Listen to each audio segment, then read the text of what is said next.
Yes, it is the DPB show. It's your DPB. I should say your DPB. That's me talking about myself in the third person. I love it when Bongino says that. Uh, Talking about yourself in a third person. But, really, seriously, I can't even begin to wrap my head around the difference of 1 week. And last week I shared with you guys that everything dropped on Friday.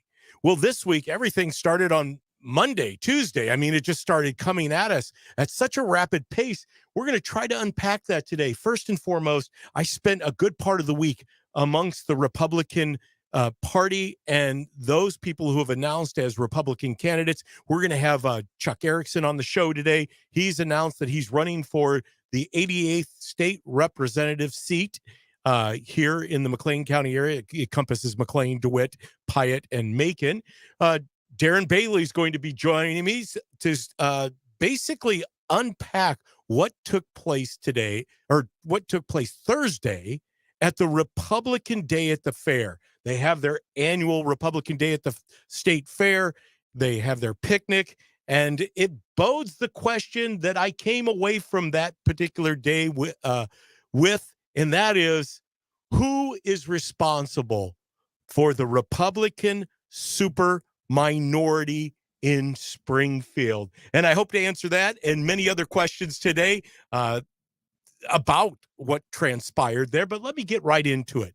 Who is responsible for the super minority in Springfield?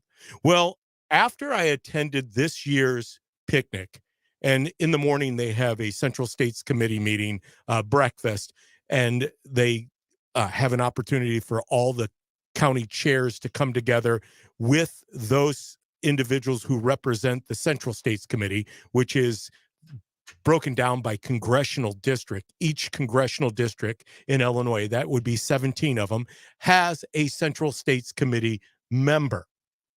So this group gets together first thing in the morning. Of course, I hear, because I did not participate in the night before activities, there was a lot of celebrating, partying at Chairman Don Tracy's house in Springfield. He lives on Springfield Lake. And so there was a lot of celebration, a lot of things going on at his place. There were after-hour parties. I wasn't involved in any of that, once again, because it's usually past my bedtime.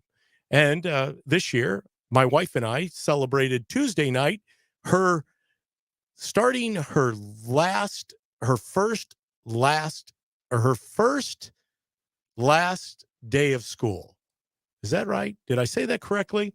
So it would be her 35th year teaching, which she finishes up this year, 35 years. So it's her first, oh no, it's her last first day. See, I knew I was going to get that wrong.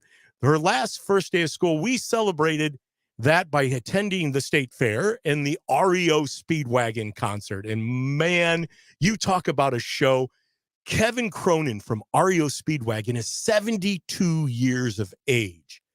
And he can not only perform for 2 straight hours, doing all those things you do when you're on stage and entertaining an audience, bouncing around. He's into the music, but he's doing that while he's singing. I don't know about you. I mean, when I go out and I work out, I can't be holding a conversation or singing. I try, but it's easier said than done. But he's 72 years of age, mind you. My wife and I happen to be some of the younger people at that concert that night, which is really pretty cool too, because you see all of these folks gathering together and kind of being nostalgic about days gone by. The band REO Speedwagon has been playing for 55 years. 55 years. And they basically started right out of central Illinois. So it's good to have a local band that's gone worldwide, coming back to the state fair and performing. But that put me home well after midnight. And, obviously I like the song After Midnight. And therefore, doing too much of anything on Wednesday was going to be a big accomplishment. However, Thursday morning, I started the day off at the DoubleTree in Springfield, where they had this breakfast for the Republican Party, the Republican GOP, that then led to the State Fair Fairgrounds, where they had the Republican Day picnic. And It is amazing that that here we are, not even, well, let's see, about a year, right? It would have been a year ago that we had this same picnic on the state fairgrounds where we were really revved up because we had a candidate that a lot of us thought would be the next governor of Illinois, and that'd be Darren Bailey. And the year before that, so that would have been 22, and the year before that was 21.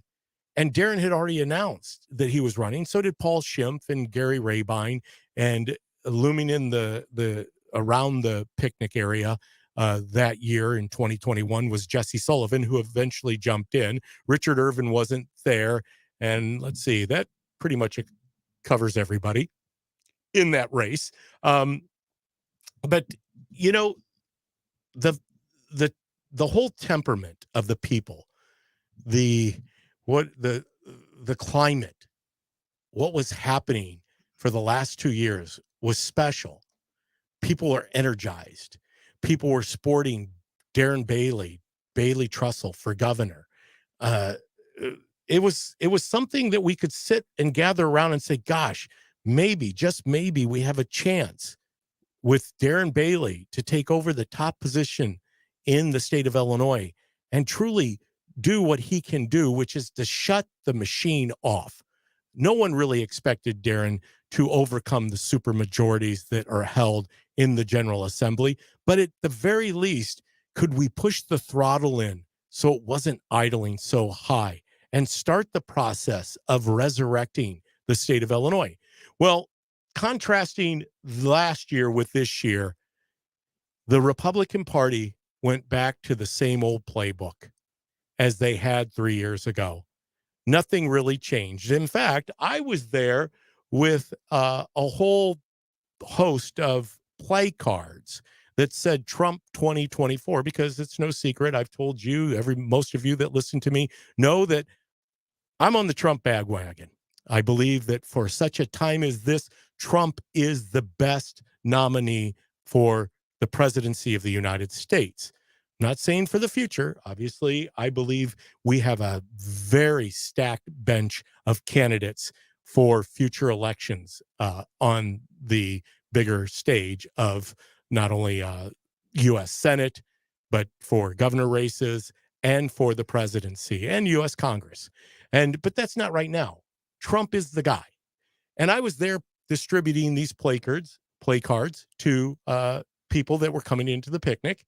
And then suddenly realizing, asking people that when they started talking, if they had an opportunity to get up on stage, they would go up there and hold up the Trump 2024 sign. Unfortunately, uh, it came back to me really quickly that the powers to be at the GOP stage were not allowing Trump signs to be up on stage. And historically, you're always able to get candidates.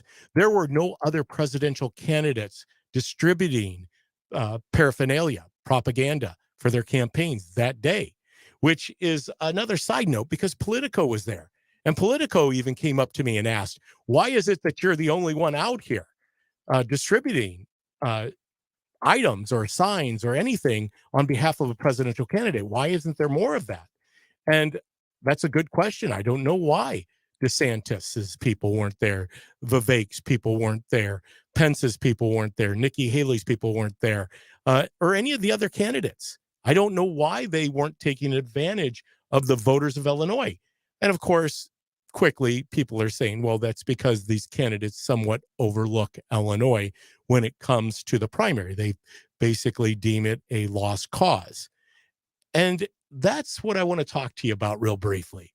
Why is it that the Republican Party is in the super minority? And I believe it's that very thing. We've given up on it. Now, I'm not saying that we're not going to make a lot of speeches, which is what happened that day from leadership like Congressman LaHood, uh, Lisa Holder White, Supreme Court Justice of Illinois, Lisa Holder White, Rich Porter, who happens to be an RNC uh, uh, representative here in the state of Illinois. You had Tony McCombie. You had Curran, the Senate leader for the Republicans, the minority leader, I should say, minority leader Combie. but they're making the same speeches they've always made. Now, what paraphernalia and signs did they allow on stage? Well, I'll tell you. They read pretty simply, for working families. That's what we've got. For working families.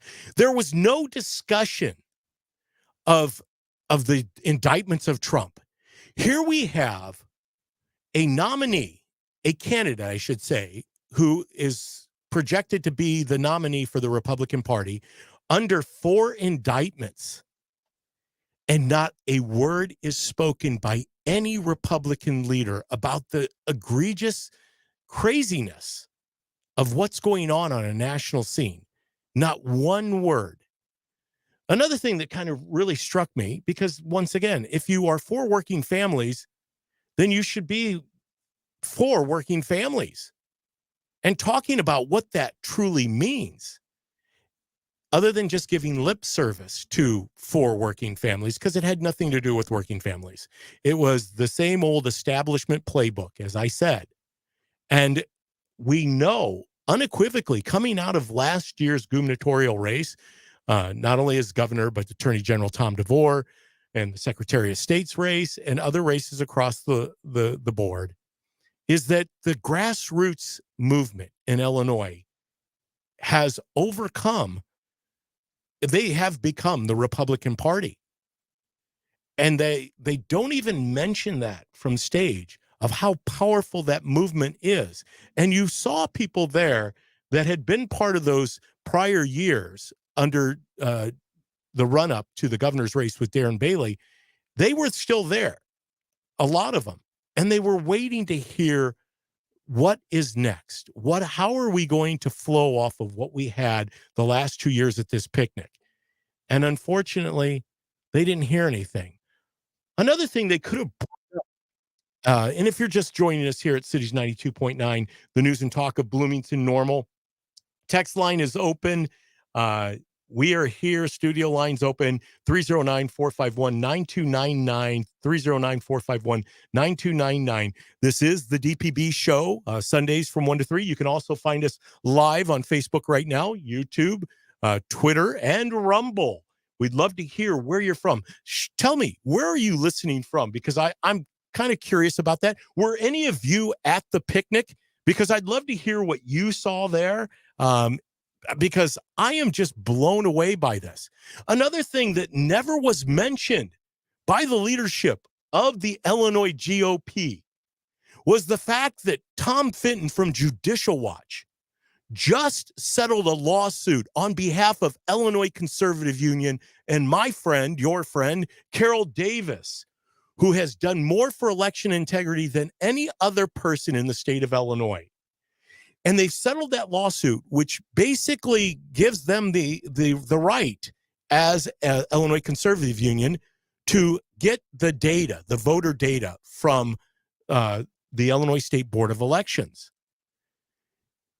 The preliminary work that's already been done on the voter rolls of the state of Illinois are reflecting that almost 800,000, mind you, there's just a little over 11 million people in Illinois. Some people say it's 12 million, depending on what census polling you're looking at. But 800,000 voters, inactive voters, are on the rolls. 14 counties in Illinois have more registered voters than they have eligible voters. And that's just the preliminary information we're coming away with. I am certain there's going to be much, much more about that. I happened to be in Springfield on Tuesday, where I had a panel hearing with the Illinois State Board of Election. And one of the gentlemen at that hearing was walking around with a clipboard with a Judicial Watch article on it. And I know it had something to do with this decided case by the Illinois Supreme Court that says they have to release this information to Illinois Conservative Union candidates, parties, people like that. Now, it is not for consumption of the individual. So You and I can't just go and request that information, the voter roll data, because if that were to happen, they would never get anything done at the Illinois State Board of Elections because they'd have so many individuals making that request. But that is what blows me away. That was never mentioned from the stage either. So first and foremost, no one, and this isn't just in Illinois, it's throughout the nation. No Republican leader other than one is making noise, is being a resounding gong about what's transpiring with our former president and the leading presidential nominee in the Republican Party about what the coup d'etat that is going on to take him out, because that's the only campaign strategy the Democrats have right now, is to destroy Trump. That's how they believe they're going to win the presidency. But we're going to talk more about that here when we come back from break, a short break. I want to wrap that up, and then we're going to get on to Darren Bailey. He's going to be with us, and I'm going to let him tell you what he saw at the Illinois State Fair. But we'll do that right after break here at Cities 92.9, the news and talk of Bloomington Normal. Okay. Does he need a link or is he No, we're going to call him. Okay. He says call is good. I told him 1:30. Okay. We'll do it after your next short segment. No, next short segment. Hey, appreciate everybody joining us here on the live feed at, there are my eyeballs. Aha. Thank you, Tanya Blumenshine, for providing me those eyeballs on that camera, because I will remember to look to those eyeballs. The pupils on those eyeballs, Kevin, aren't lined up, though. That's not my fault. I know. I don't know how I could fix that other than making one look a little crazy going up and one going down. But hey, thank you for joining us on the Facebook Live. I appreciate it. Looks like we have some commenters already in the chat room. Please, by all means, share, like on our social media platforms, whether that be Twitter, Rumble, Facebook, or YouTube. We need you to get the word out about everything and anything that we are covering here at Cities, because I know that we're doing it different than everyone else. I've spent some time listening to the radio, and by all means, they're never going to touch upon items like this. Let's see here. Got a commenter. Thank you, Kevin Lauer. God bless you, DPB. I flew for REO in the 1980s and 90s. Some of the absolute nice celebrities I have ever met or worked for. REO Speedway. You know, Kevin, I appreciate you saying that, because you know what? And I know we're going to be back here from a short break, but Kevin Cronin, when they were going out and looking for a new keyboardist, their keyboard player, after 55 years, decided to retire and go and spend time with his grandchildren. I applaud him for that. 55 years is a long career. But as they were looking for a new keyboard player, he kind of put the feelers out, but talked to Rick Springfield. Rick Springfield said, I've got the guy for you. And I can't remember the gentleman's name, but sure enough, they listened to him. He performed, he auditioned. They said, this is the guy. But like Kevin Cronin said, what the difference maker is this guy was just a genuinely good human being. So when you say that they're good human beings, I think that's what Kevin Cronin is about. And I think that's part of the secret to their success, is because they're just true red-blooded Americans who are very thankful for what they have. And so thank you for pointing that out, Kevin. Hey, that would have been an experience to be able to fly them around. Looks like we're going back on air, so we can get back to some of your other comments when we come back here live. Hey, the chat is open on Facebook Live. I know many of you are listening to us on the radio. We appreciate you. However, you're following the DPB show on Sundays from 1 to 3. We have the text line open. So is the studio line at 309-451-9299, 309-451-9299. Live on Facebook, Twitter, Rumble, and YouTube. You can always find us there. Please, we need you to share and subscribe. We know as Cities 92.9 that we're one of very few sources throughout the state of Illinois. I talked to you about what the fact that the Republicans are in the super minority, but I think it's so much bigger than that. And we're going to walk that out, because Kevin and I were actually talking about this before we went on air. And I see a commenter, Kevin Lauer, in the chat room saying this: why do progressives think we are all simply going to admit defeat if they take out Trump? The illegal and illegal corruption must end. You're right, Kevin, but I believe that you hit upon a word called progressives, and it sometimes is that we pit one another against conservatives versus progressives. I really think it's much bigger than that, a whole lot bigger than that. I've come to learn that this is really a fight for freedom and a fight for America. And I think it truly is red-blooded Americans, people who are just sick and tired of being sick and tired against people who truly aren't necessarily for America. In fact, in some instances, from my faith perspective, I believe that it is more like there are those who honor God. They look to God, for God we trust. It says it on our currency. For God we trust. I'm sorry, in God. I say for God we trust. In God we trust. Thank you, Kevin. I always need a prompting because I kind of make up my own things as I go along. But in God we trust, or for God we trust. In God, for God, in, by, for, all of the above. But looking up, today's message at church was a great message from Pastor Timothy James Farrell, who you can hear just prior to the DPB show on the Victorious Life for a half hour. But we have frog, and that was the message today.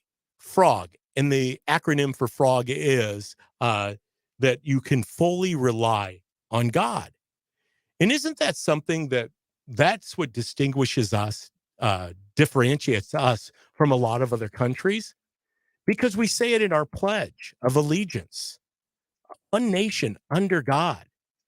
We sing it in our national anthem.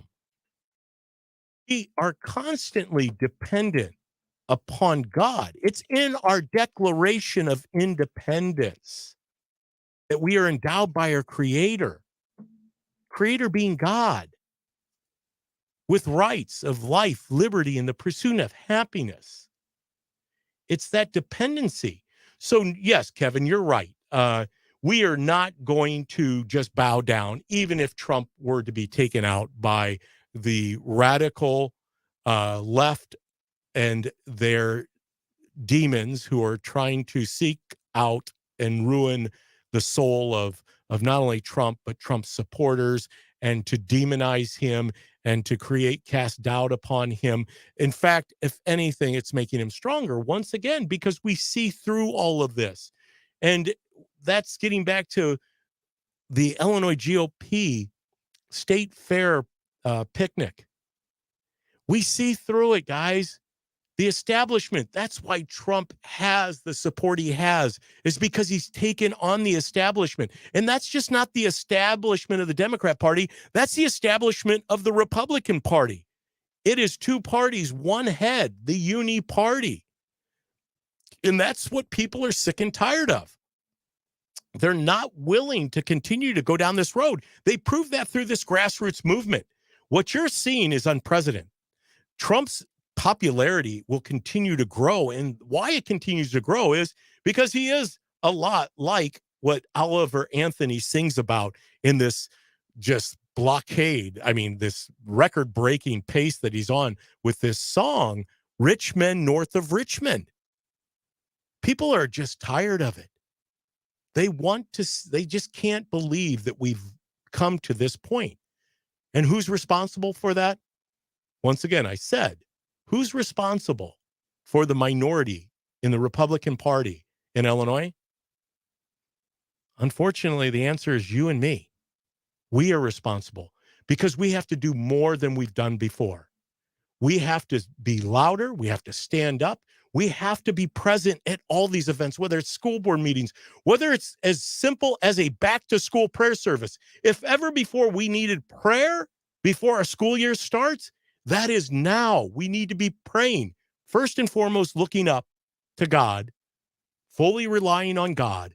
But then we need to pray. And then we need to get our feet in motion and be actively working. Hey, we're going to talk about that, and we're going to get Darren Bailey here in studio with us, or I should say on the line with us, when we come back here at Cities 92.9, the news and talk of Bloomington, Normal, and beyond.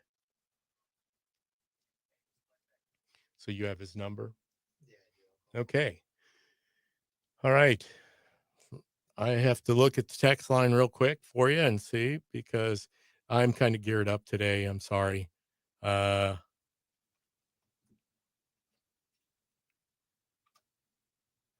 yes, we are going to cover that with him. In fact, I need to pull that up on the page. Darren and I are going to discuss a little bit about what he had put out there on his Facebook page today, because I know he can speak into it more because he was part of the vote and following the vote on that.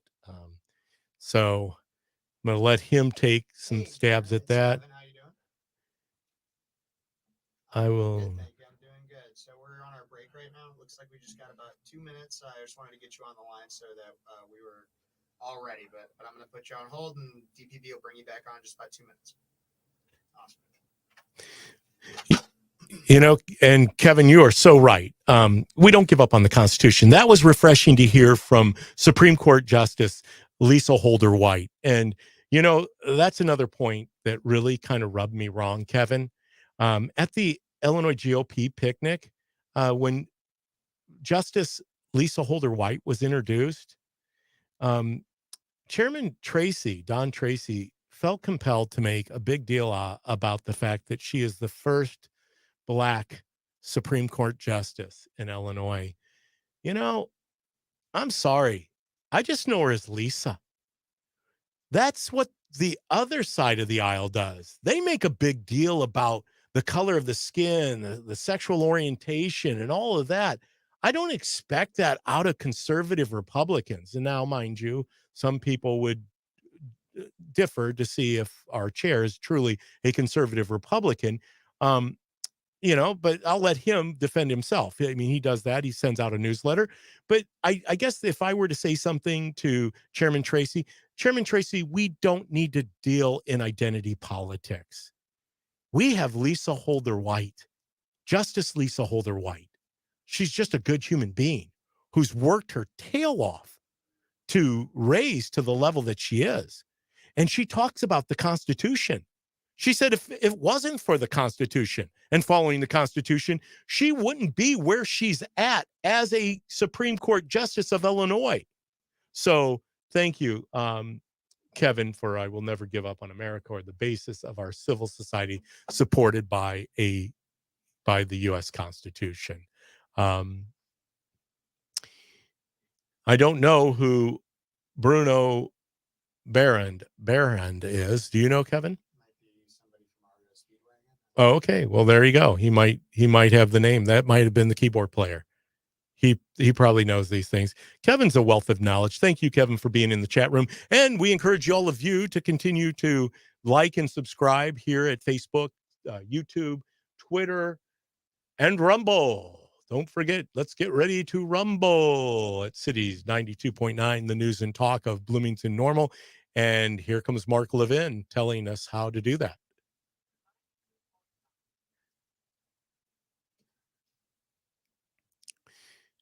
Hey, it's always good to be on the Facebook side of things when we're not on air here at Cities 92.9. And we just appreciate you joining us wherever you're joining us, whether it's on the radio, whether it's on Facebook Live, YouTube, Rumble, Twitter.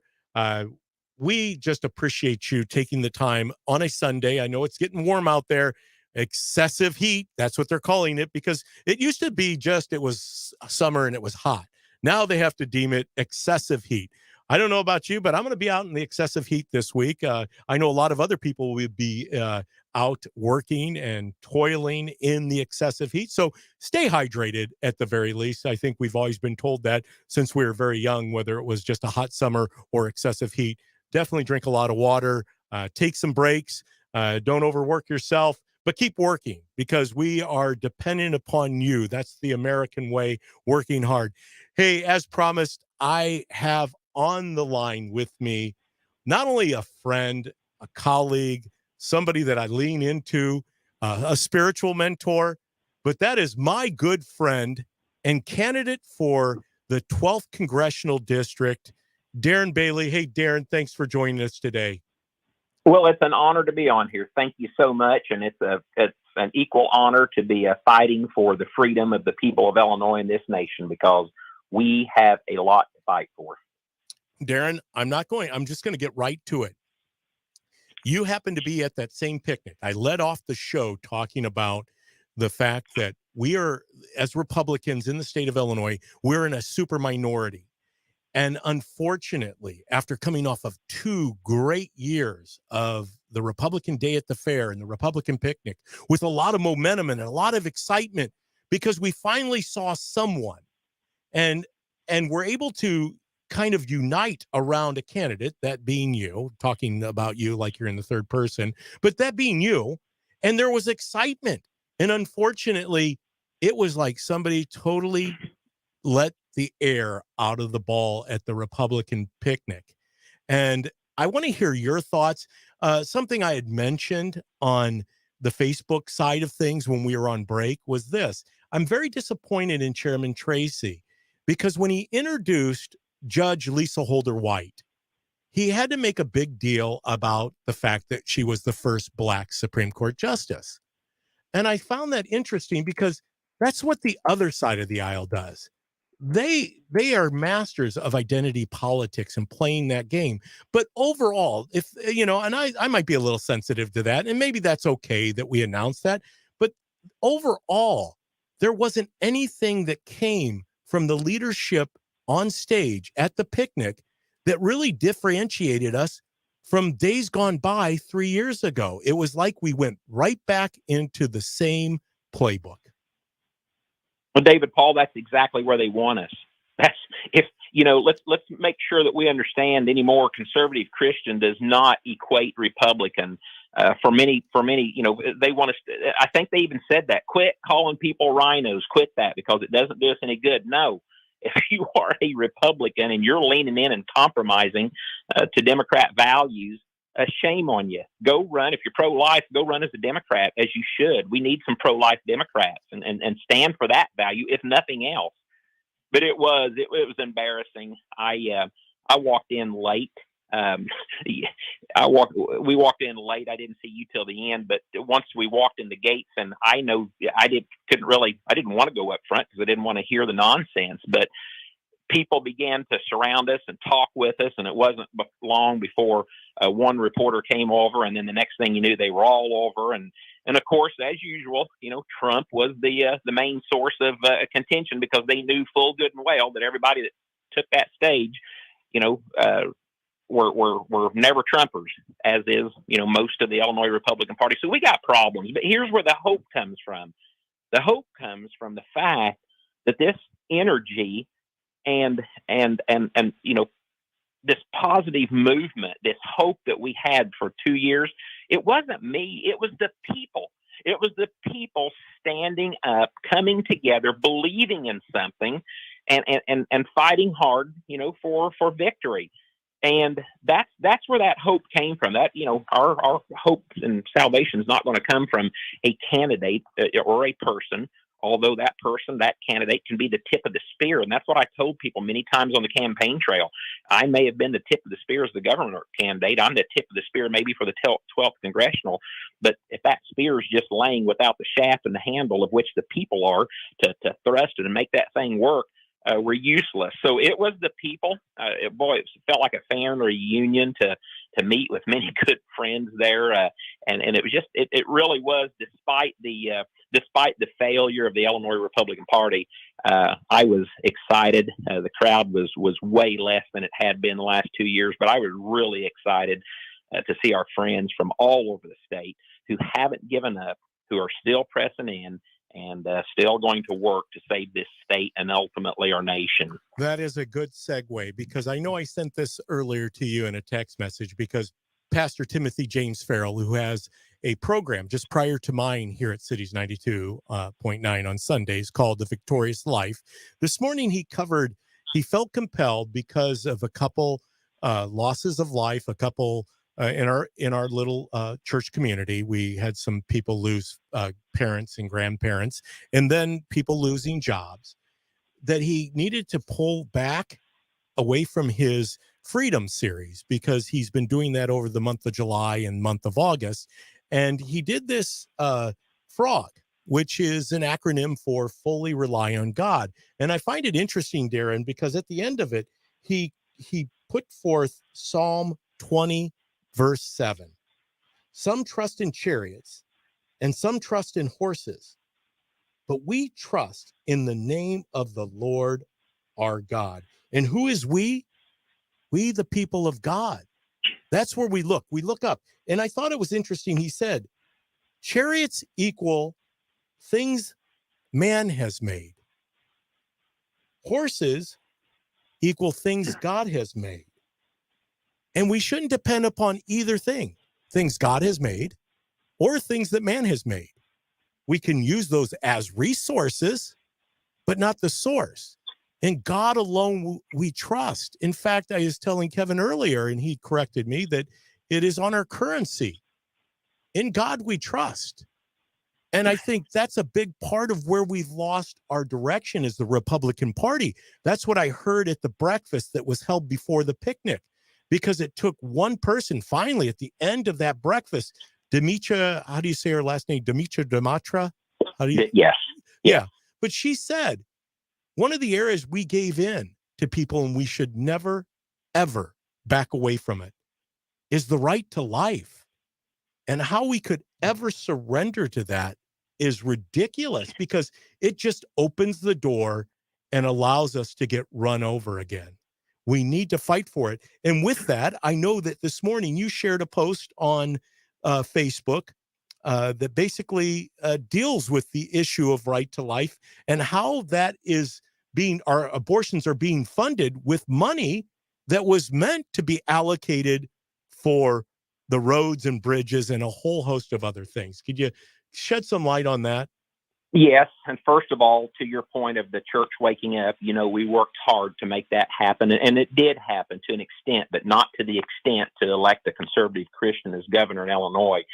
The church is still, waking up and stepping up from its slumber. Wednesday night, Cindy and I were blessed to go to Redemption Church down in Johnson City with Robbie Smith. This morning we were at the Effingham at Crossroots, and Pastor Rodney Burton was a visiting pastor. And I mean, the last several weeks, these messages, people are starting to realize that something's not right in this country, and it is up to us as in ages of old in the Bible to stand up and reclaim what's been taken. So I do want to give a shout out where that's due, and to our friends listening. Gosh, if you're talk to your pastor, talk with your church board, your elders, and let them know that hey, we're losing these God-given freedoms. We're losing our ability to freely express our religious liberties. And the church, we the people, need to step up on that, just like the men and women in the church did 250 years ago. But yes, yesterday, my good friend, State Representative Adam Niemerg, shared an article with me. It was written this week in the the Journal, Springfield Journal, maybe, I can't remember. Capital the paper. Facts or something like that. Okay, well, it may have been. Okay. But anyway, it outlined the fact that so let's go back to 2019, June 1st, the gas tax.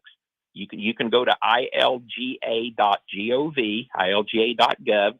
You can go down to the bottom and look at past legislation. You click on that button, and then you go back up to the top and you click the 101st General Assembly, 2019 and 2020.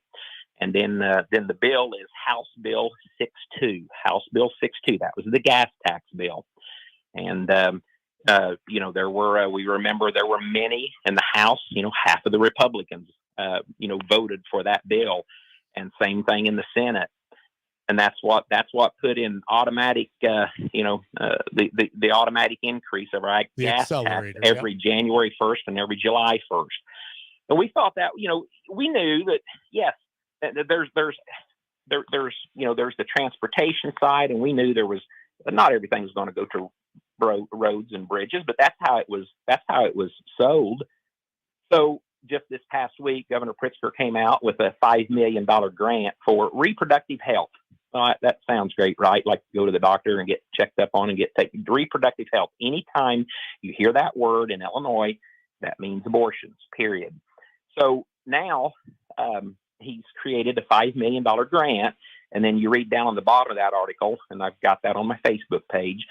You'll see where, it's not limited to buildings and and the equipment that they need in these abortion centers, but also mobile vehicles. So, I mean, anybody with any common sense knows exactly what that means. That means mobile abortion clinics in a van, and which has been talked about for quite some time. Well, David, here's the disgusting part. I've already had state legislators reaching out to me saying, "How dare you?" and mincing words. That money that was put for the roads and the bridges, that's a lockbox. Like, yeah, right. I'm going to believe that. I saw 3 lockboxes get raided while I was serving the last 4 years. And they're just mincing words. No, this all comes from the gas tax bill that you, sir, voted for. And now you are forcing us to pay a part of this again, these disgusting ideas. And we have got to be holding our legislators accountable. No more mincing words, no more showing up at Republican Lincoln Days, getting to stand up and bloviate, telling the people, "Hey, I'm serving you. I voted no, or I voted for this, or oh gosh, yes, I voted for that gas tax bill. But let me tell you what, it's going to fix our roads and bridges like never before." They're not going to tell you that, yeah, by the way, you're paying for, these abortion vans to eventually park on our school lot. So anyway, forgive me. I am very frustrated about that. And yes, you should be. And, you can read, Darren has put that out on his social media page. And Darren, just real quick, I want to let you know a couple of our listeners who are on the Facebook side of the things on that platform are chiming in. Joanne Knittmeyer says, "Darren, great to talk to you at the fair. Great to hear Darren's voice." From Pam Kuchenmeister. I think I said that right, Pam. I hope I did. But Darren, you bring up a good point about standing up in front of people and bloviating about something. We know, and I know we're up against the break, and I'm hoping you can stay over because I want you to be able to tell people, because you're one of the only voices on not only a regional level, but a national level that is taking a stand for what is happening to President Trump by the Democrat Party, because they have one strategy and one strategy only, and that's to take Trump out. So it has created a divide in the Republican Party. We have the establishment versus the grassroots. And right now, the establishment is not favorable to Darren. Not that they were prior to or even in your gubernatorial race at this time last year after you had won the nomination, but it seems to be continuing in the same direction. And I hope you're able to stay with us to allow people to know how they can get involved. Even though we're not in your district here in the Bloomington Normal area, we can still be a part of your campaign and help to spread the word that we need Darren Bailey in Washington, D.C. But one of the things that when we come back that I also want to ask you about, not only is the NRCC and their support for candidates and how that is even creating a divide. But we're going to do that, Darren. You can stay with us through the break. Oh, absolutely. All right. Well, we're going to be back here at Cities 92.9, the news and talk of Bloomington Normal, right after this.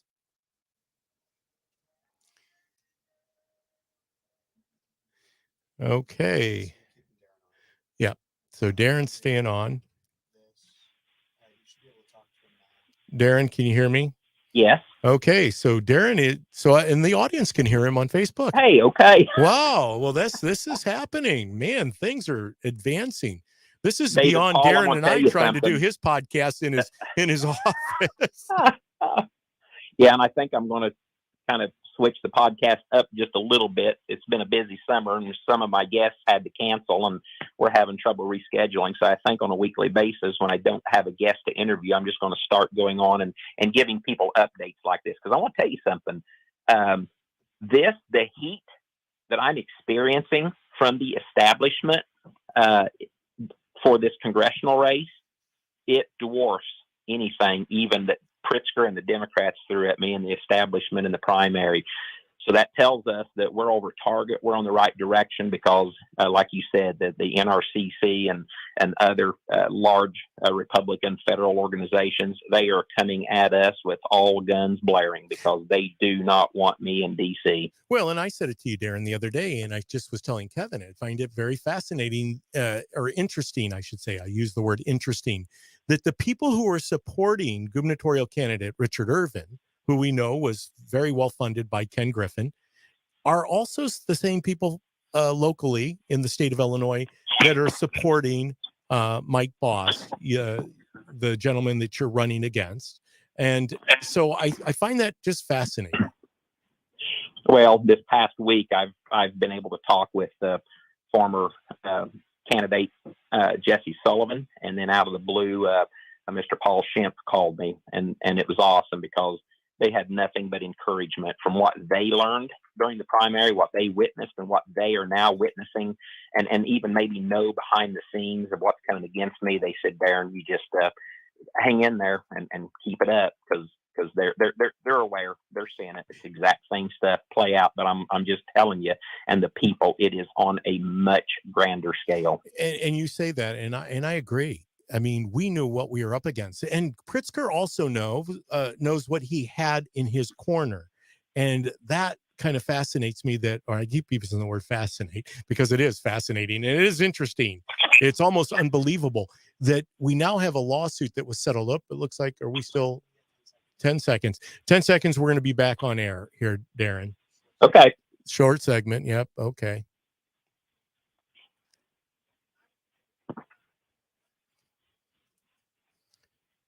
I always like hearing that voice, Mark Levin, to announce me into the DPB show here at Cities 92.9, the news and talk of Bloomington Normal. No, it is not Mark Levin. It is your host, David Paul Blumenshine. I always appreciate you tuning in on Sundays from 1 to 3. You can catch us over on Facebook. We're Facebook Live right now. In fact, I was over there just a minute ago with our guest, Darren Bailey. He's still with us on the line, but you can find us at Twitter, YouTube, and Rumble. So please go out, like, subscribe, because we are bringing you content here at Cities 92.9, the news and talk of Bloomington, Normal, and beyond, that you can only find in avenues, or I should say in media sources up in Chicago and down in St. Louis. There's not a lot of conservative talk radio to get this message out, what you're hearing from Darren. Before we went to break, and Darren's still with me, we were talking about the NRCC, the National Republican Congressional Caucus or Committee. I think I got it right, Darren. Is that right? Did I say that correctly? Yes. National Republican Congressional Committee. Yes, committee, congressional. Yeah, I want to call them caucus, but it's just a committee. Yep. But it truly is. They've drawn the battle lines, and you were mentioning that it's even tougher than the gubernatorial race. We know what to expect from J.B. Pritzker and his ilk because they had a secret weapon. And now we're finding out through the Judicial Watch lawsuit on behalf of Carol Davis in Illinois Conservative Union, a guest who's been on my show many times, Carol, that they have uncovered that there could be upwards, and this isn't official yet, but the white paper's coming out from Tom Fenton at Judicial Watch, that there could be upwards of 800,000 inactive voters on the voter rolls of Illinois. There are 14 counties that have more registered voters than they have eligible voters in their county. So we've got a lot of work to clean up the voter rolls. That's only part of what the Democrats do. But when we come to the side of the aisle where we expect, this thing that they've been calling for a long time, and unity, according to the Democrats and what I'm learning, the establishment Republicans, means if you go along to get along with us, then we're unified. Yep, that's the game, and these bullying tactics that they're employing. The NRCC is trying to block off anybody that I hire nationally, whether it's fundraisers, whether it's marketing groups. So they are literally trying their best and have succeeded in some cases of pulling clients from some of the people that I do business with. You saw Kevin McCarthy come into the Metro East this past, I think, Wednesday for my opponent. You're going to see the chairman of the Ag Committee, G.T. Thompson, come in next week. I mean, these people, they know they're going to lose. They know they're going to get beat, but they are just pulling out the stops rather than fighting Democrats, coming into such a plus R district and worried about, see, that's the thing, David, that a lot of people don't understand. You take Southern Illinois and my districts that I've served in, and they are such plus R districts, meaning that a Democrat's not going to win state rep, state senate, or for Congress down here. And what they do, they find these people to serve, and then they convince them to take liberal votes, to compromise, and to throw a few votes so we can call stuff bipartisan, because they tell them, hey, we're going to protect you on your voting.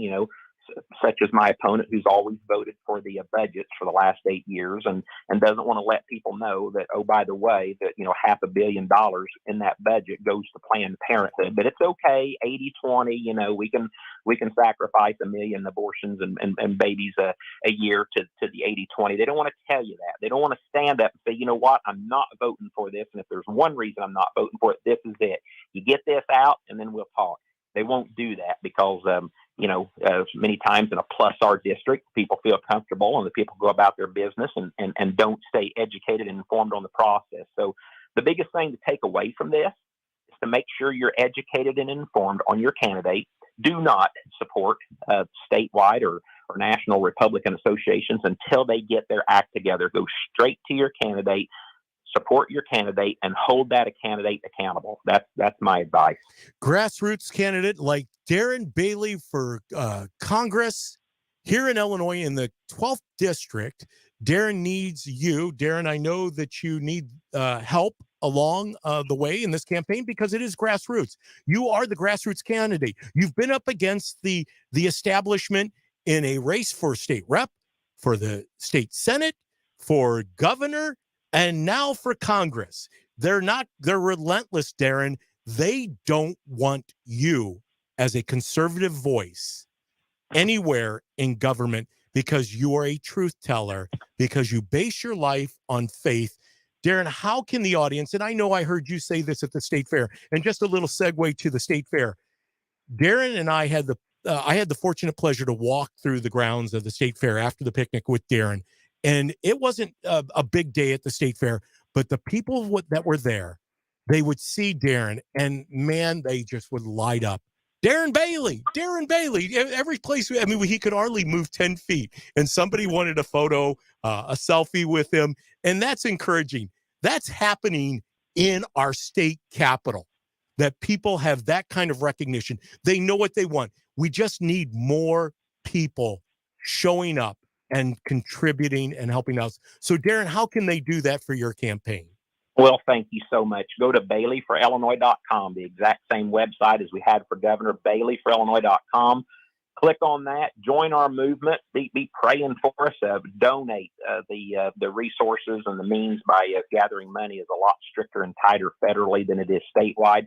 You're going to see us coming across the state hosting fundraisers.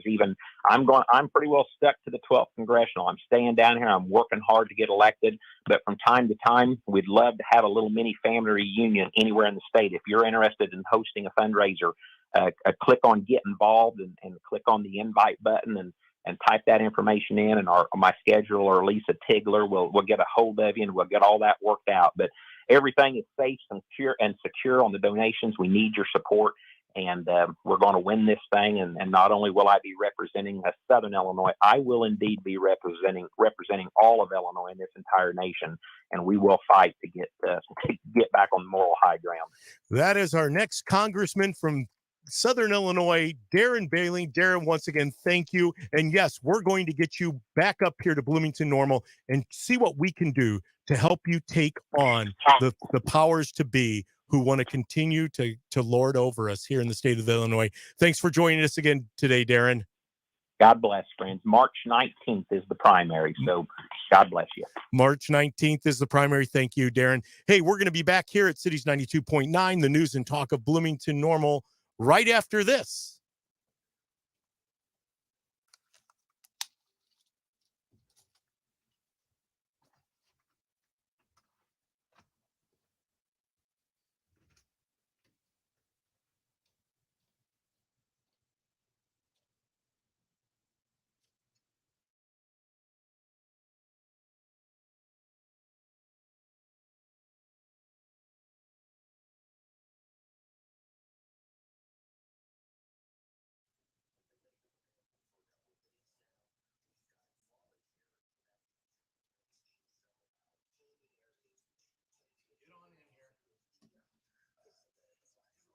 Where should I put Chuck? In the hot seat? Wherever you want. I always get put when I come in here, so why not? We'll just help set up the camera and stuff. I have both those mics on right now. Okay. It's not on radio. Okay, so I'm on Facebook Live right now. We're still live on Facebook. Okay, as you can see behind the scenes, I'm setting up microphones for Chuck Erickson, our next guest. There he is. Look at that. My gosh. I'm going to have to move you further away from the camera. Here, hold on, Chuck. Remember we went through this just a couple weeks ago, it seems like, where we were tangled with the cords. I'm going to have to get him a headset.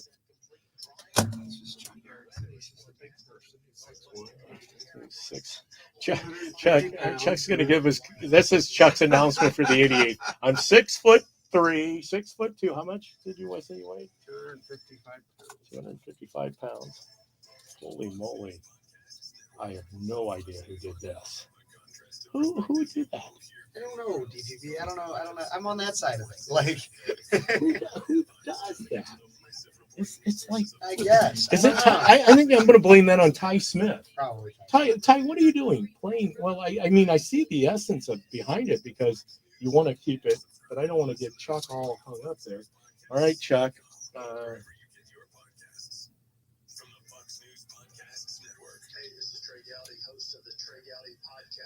Trey Gowdy podcast. Okay. Left. So you got a chair. Here, you know what? Let's do this. You can sit down. I'm going to stand up because you are 6'4". So that means sitting down, you're probably just as tall as DPB. And I'm going to give you my chair. And that way we don't have two chairs in here. And that might be a little easier for me.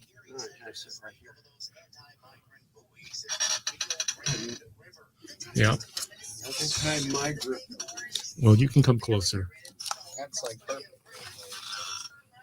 Entering the U.S. and both sides are due in court on Tuesday. Last month, the federal government asked Texas to remove Gosh, the Chuck is like right up in there. You might want to move. Nope. Where's our possum at? We don't want to put that because then it'll block part of it. Okay. It's too big. We had a smaller thing. All right. Chuck, you can actually maybe move a little closer. Go a little closer that way. Closer towards me. I know that it's kind of tough to, it gets a little tight in here, Chuck.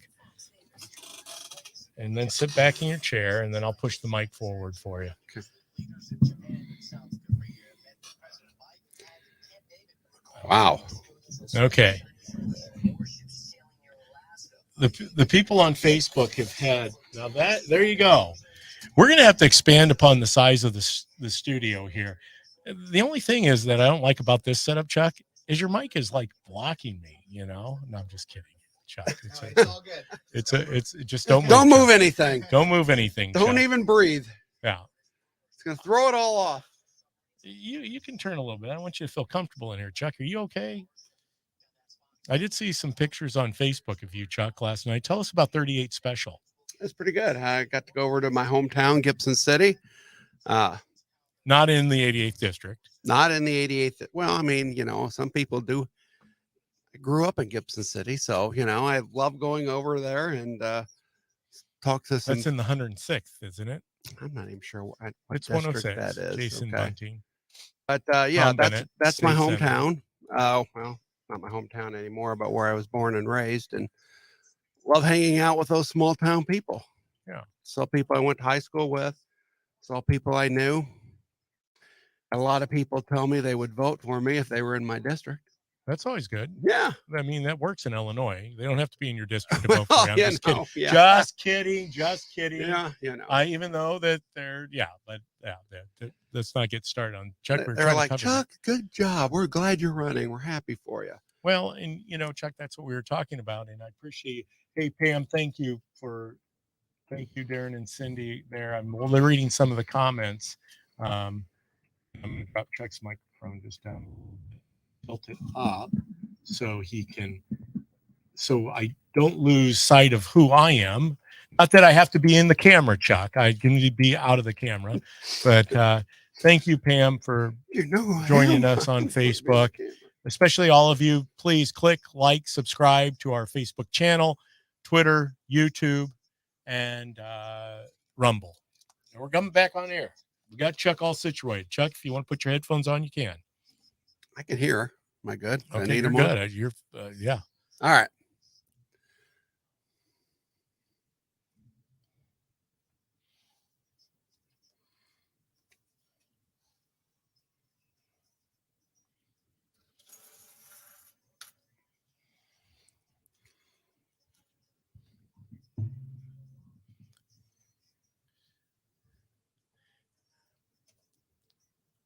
You know, it's kind of interesting. I love listening to the bumps, the lead-ins to my show here at Cities 92.9, the news and talk of Bloomington Normal.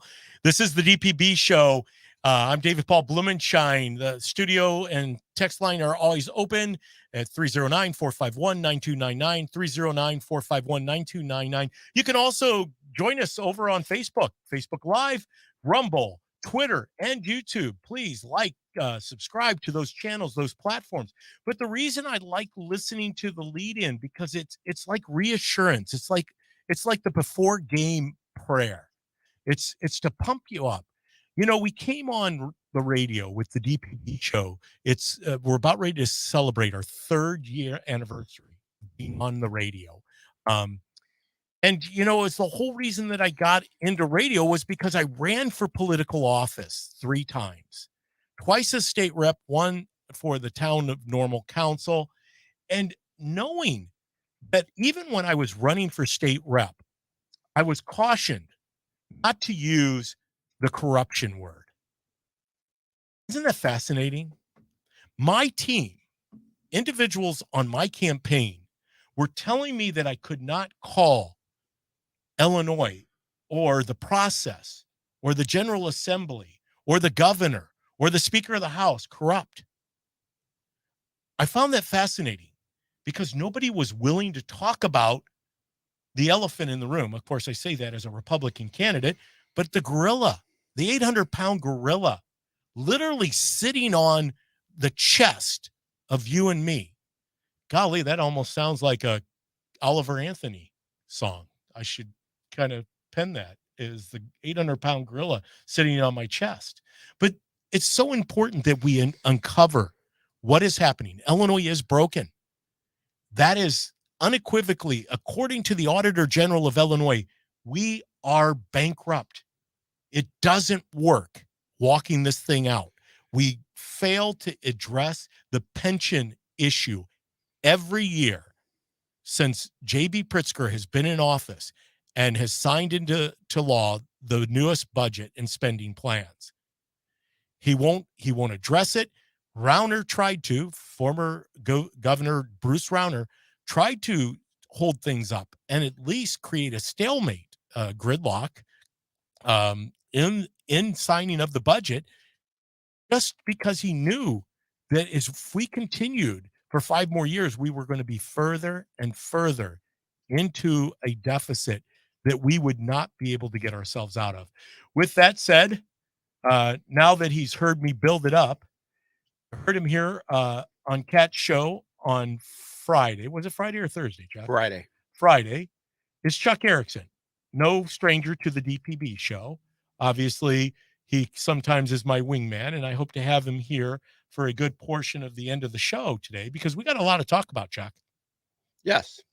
Big things happen. As I said at the beginning of the show, Kevin, you know, we had to wait till Friday of last week for all the news to drop.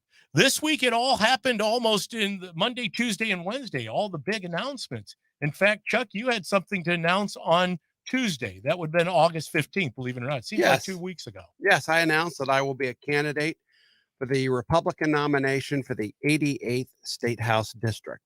Excited to run. Well, you seem excited.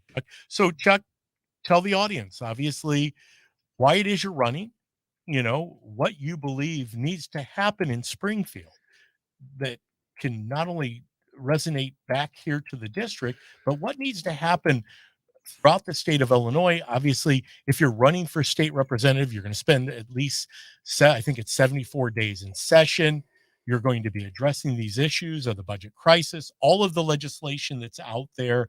Darren Bailey was just talking about the spending bill that included money that was to be allocated for certain things. Now it's paying for taxpayer-funded abortion, which, lo and behold, women's reproductive health, which is what they call everything that deals with abortion and killing innocent life.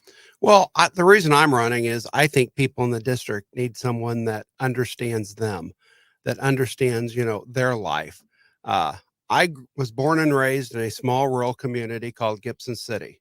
I worked in various factories after I graduated from high school from 83 to 87. About 87, I decided that's not something I wanted to do anymore. So I decided I wanted to go to college. I had to work my way through college. Nothing was given to me. I mean, as a fact, I finally paid off my student loans about 5 years ago. You didn't wait for Joe Biden to do it. I didn't get that advantage. I went in and just paid them off myself. But I worked my way through You college. think he'll give you a refund check? Well, that's one of my points. I mean, if they get a break, how come I don't get a refund? But but in any event, I have a working class background. I come from parents that have a working class background. I understand the people of the 88th. I understand their issues. I understand the issues that are important to them. When it comes to budgets, I'm the only candidate in this race that's actually worked on budgets.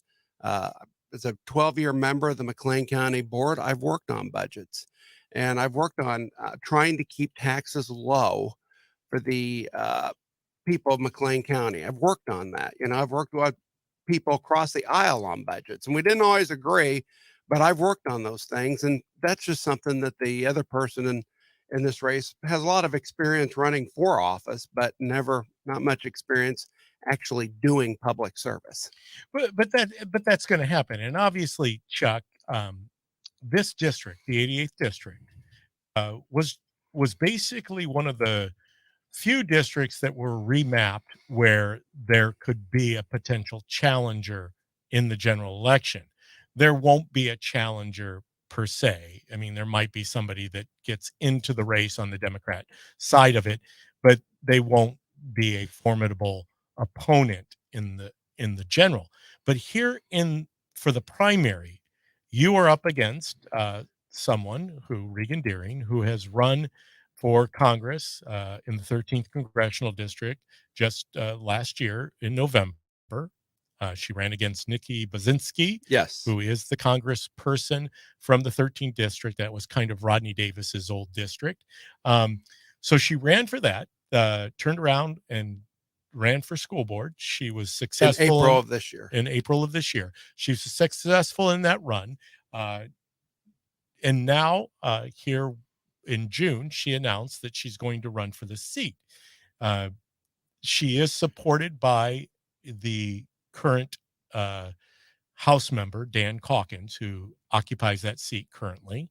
And he has thrown himself behind this candidate, Regan Deering.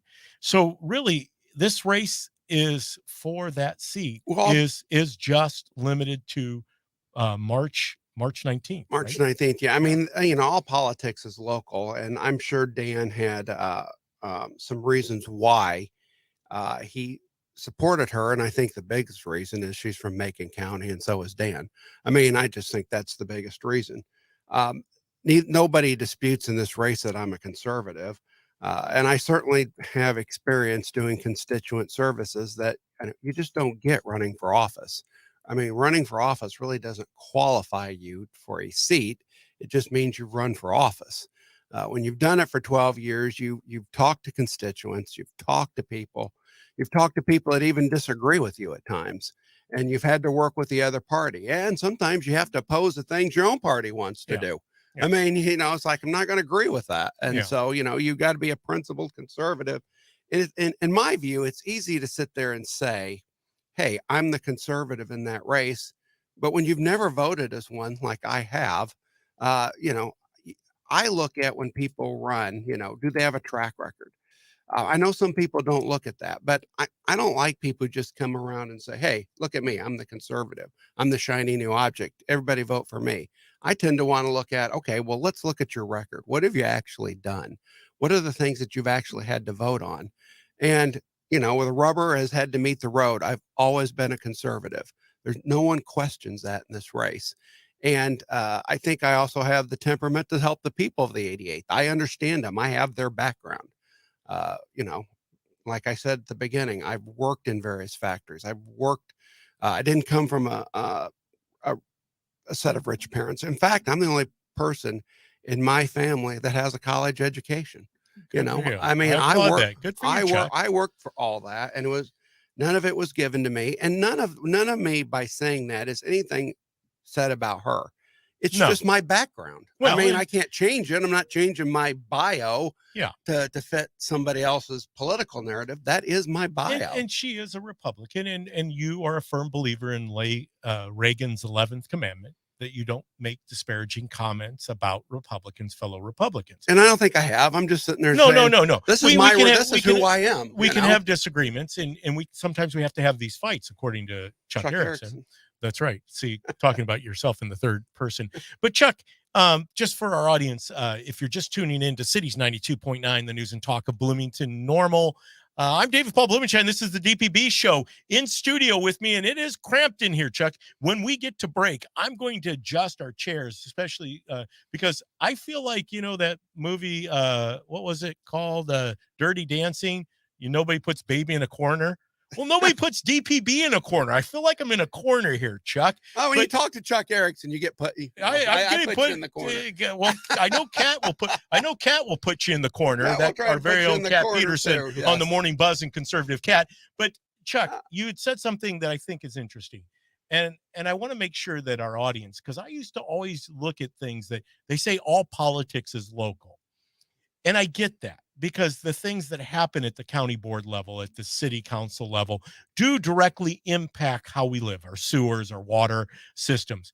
But really, I came to learn just here recently that when we say all politics is local, it's showing, or I should say, is exemplified by the fact that what has taken place on a national level has kind of trickled down through the Democrat Party. The Democrats love to talk about trickle-down economics, even though it's not an economic theory, and it's a made-up term. But other than that, we seem to be taking the flavor of what's happening on the national level when it comes to the social issues, the governing, the inflation. I mean, inflation on the national level impacts our communities here locally. I can't get out of my mind this song by Oliver Anthony, also known as Chris Anthony, Richmond, north of Richmond. I think that the working class people, those are the people you're referring to, right? Well, they're struggling. They're struggling. Yes. They're struggling. I got to believe that in this district of Macon County, Piatt County, DeWitt County, and McLean County, and part of Livingston, and a little part of Livingston, very little part, yes. Just a very small part of Livingston, the people are truly struggling in life, Chuck. And that's, I think, what people are wanting to hear from a representative is, how are we going to address the issues, whether it be my house, my gas tank, or my children? Well, get government off their back. I mean, that's one thing. Most people just want to be free. Okay. They don't really want to be governed with a heavy hand. They want to be free. And these rural communities, I mean, someone's got to stand up for them. I mean, they need a person down there in Springfield that will represent them and their values, because their values are important. And I think that's why you're seeing some of these small town songs come out, and they're all popular. It's like a lot of people in the rural communities are starting to feel like no one pays attention to them. No one thinks about them, and no one cares about their views. Well, that needs to change, because, a lot of these rural communities are run fairly decently. I mean, but they don't get all the support. Farmer City being one of them. We've had Mayor Scott on the program many times. Do you realize, Chuck, that Farmer City is energy independent? Is it? They can actually generate their own electricity. They're self-sufficient. Isn't that pretty cool? Yeah, I used to go over to the racetrack. My friends would get in the car on a Friday night and go over to the Farmer City Speedway. Well, that's a great place to be for a race. And you make sure you put your earplugs in to protect your ears, because it gets a little loud down there. But Chuck, that's a city in your district, and they're managing, even in Bidenomics, they're managing to survive. Unfortunately, that's what most people are doing right now, is they're just getting by. And I know it's easy, and I don't mean to harp on this, and I don't want it to be a platitude, Chuck, but going down and fighting as a member of the super minority right now, that differential is there's 78 Democrat House representatives and 40 Republican state reps. They do not need a single Republican vote to pass any legislation? Well, I always say that you work with them when you can and you stand up to them when you must. And I do like it when you say that, and Chuck, unlike but others, you should say it with a little more force. It's well, a I little was all more right. You swagger. work, yeah, all right. We'll get that. We'll work that in later. But the point I was going to try to make another point here. I mean, Sorry, Chuck. on the county board, there are 10 Democrats. Okay, I have to work with them. That's experience that I've gained that the other person in this race doesn't have. They, they just don't have that experience. And I've realized that people get upset. Well, you work with the Democrats. No, you don't work with the Democrats, but there are times when you have to talk to the Democrats to get things done. I mean, it just has to be that way. And I have that Unfortunately, experience. yes. Yeah, I mean, I have that experience doing that. And I can give plenty of examples, but I'm not going to go into Well, them no, I now. want you to give examples, and I want you to talk more in depth about that. The 10-10 dead heat in the McLean County Board, and what will happen when you win the race, because that's why you're in it. You're in it to win it. Is there? I'm in it to win it. You're in it to win it. So we're going to talk about Chuck and his county board vacancy and what it was like to work on a county board where it was 10-10 and Still equal us- work on still it. and still, Still working working on on it, it, still yeah. working on it. When we come back here at Cities 92.9, the news and talk of Bloomington Normal and beyond, we'll be on Facebook, so join us over there. Okay. All right, am I moving? Okay, I'm just gonna swing you so you're not like, and push you back a little bit. All right. There you go. So you can turn towards me. I mean, that's got to be uncomfortable that you're looking Over my shoulder? You're looking over your shoulder at me, and you can All push right. back a little bit further. I can move the mic a little bit closer to you, and then I can stand over here. No, I can stand over here. See how I can do that? And my mic will come over here, and I'm really in the corner. I could stand actually in the corner. All right. I'm sorry. You guys are getting behind the scenes here at Facebook. Appreciate you joining us on our Facebook Live. And even Chuck, see those two little eyeballs on that camera? Up above on the lens of the camera. That's where you're supposed to look, Chuck, when you're not on air, on radio. Oh. See, my beautiful wife gave me those two little eyeballs. While you're on radio too, because like you're still talking to the You did not you notice can, that. but Yes. I also like to look at Chuck when I'm talking to him. I now that we're kind of, Because Chuck Erickson's the only one that puts DPB in a corner. I am in the corner. I am totally in the corner. But Chuck, let's look at some of the chatters. As you can tell, we have a fan club. There's the Chuck fan club. No, I'm just kidding you. Hey, always appreciate Pam, and Kevin Lauer was on there earlier. Kevin, a staunch constitutionalist. I so appreciate Kevin Lauer and the work that he's done. He's run for public office too. It's not easy, Chuck, putting yourself out there. And now you've done that for going on 14 years. I should say about Kevin, I don't want to interrupt, but I mean, when Kevin was running, I mean, I made sure that as chairman of the McLean County Republican Party, and they say you're not supposed to get involved in nonpartisan elections, but Terry Renner was getting support from the Democrats. There was no question about that. Come on. And I made sure that Kevin Lauer got some money from the Republican Party. I hope so, because I find that fascinating that the parties truly tried not to involve themselves in nonpartisan, and to believe there's a nonpartisan race out there. That, to me, that's Fantasy Island, another lie perpetrated. You might have caught that here at Cities 92.9, the news and talk of Bloomington Normal. I'm David Paul Blumenshine. This is the DPB show. We so appreciate you being with us here. You are here with us on Cities 92.9, whether that be radio. If you are, we'd love to hear where you're listening from, whether that's Cooksville, Colfax, Aerosmith, Pontiac, Lexington, Hayworth, Bellflower. I don't know if we go that far, but I'm pretty certain we do. Over in East Peoria, Morton, and in all areas in between, Carlock. Tell us where you're listening from. We have people listening from Tennessee. I know they stream us because you can watch us on Facebook Live, on Rumble, on Twitter, on YouTube, and catch the DPB show. We so appreciate you joining us today. In studio with me, the guy with the American hat, the Seats for Soldiers shirt, because he was part of Seats for Soldiers. Came out to the Corn Belt Stadium and got his picture taken with Cat. But Yeah. that's our very own Chuck Erickson. Why I call him our very own Chuck Erickson? Because Chuck has got to.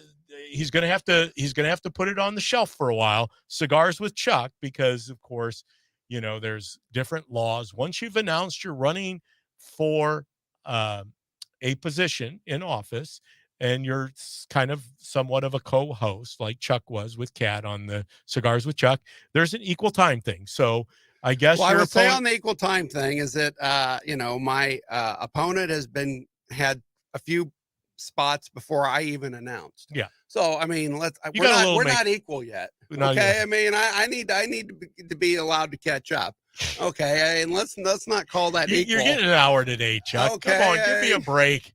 Golly. I see that someone said, I know who wrote that, said, Chuck, don't ever become a bleeding heart liberal. And I'm like, I never will be. And I never have been on the county board.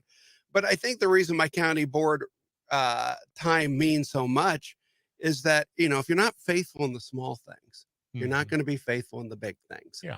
That's just the way life is. And if you can't be trusted on the county board level, then you probably can't be trusted at the next level either. And I think I have earned that trust and respect as a proven conservative on the McLean County Board. And, I think that I can take that to the next level, where as opposed to someone who never really has a voting record the hardest thing you ever do is run against someone who doesn't have a voting record, because they can claim to be anything they want.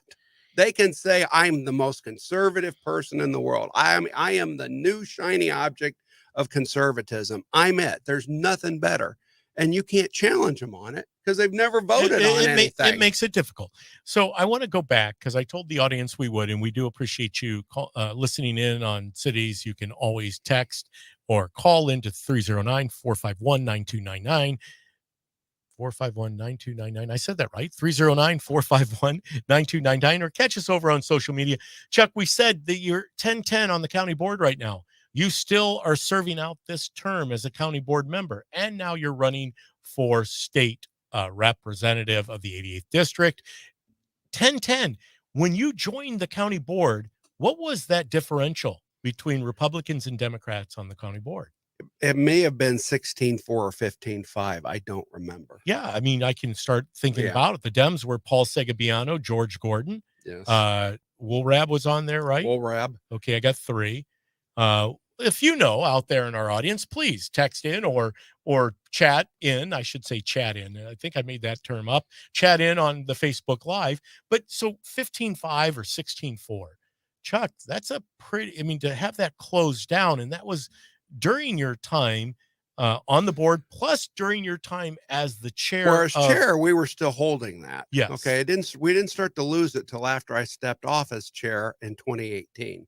Is when the pendulum really started to swing. I wasn't chair during the 2018 campaign cycle.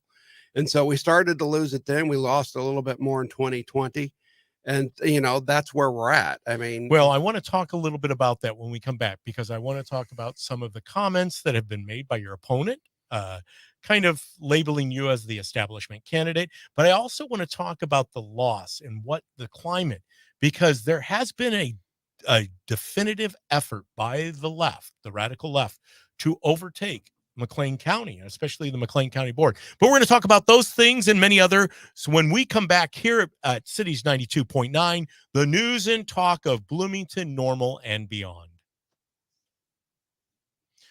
And we're hoping when we say beyond, that means you. I don't know where you're listening in at, or watching us, I should say, on Facebook Live, but please let us know what you see out there, or I should say where you are. Oh, absolutely. Yeah. Hold on. Kevin's answering a call, and I got my earpiece on my right that is kind of limited. But let us know where. Who? Oh, okay. I'm on Facebook Live right now. Jeff Tompkins, you're out there wanting to call in. Oh boy. Is he going to control the show? This is part of your contingency here. Well, my people are passionate for me because right, they believe in me. We'll put him on the phone. And they should believe in me. How does that work with him on the line? Chuck? Yeah, he's got him. Yep. Yep. You won't be able to hear Jeff with the phone if you don't have the headphones on. But let's go back and answer that question when we get back online. What was your about the 1010 and the 1010 and working and with then that? where Yeah. it was at and where it had gotten to, and part of the reason that we have drawn a stalemate in the McLean County, and that their initiative is to overtake McLean County. Now the district is free People from don't that. don't take into consideration the importance of local government. Oh, if I can't run for Congress or if I can't run for state rep, why even bother? Okay, well, why can't you run for the county board first?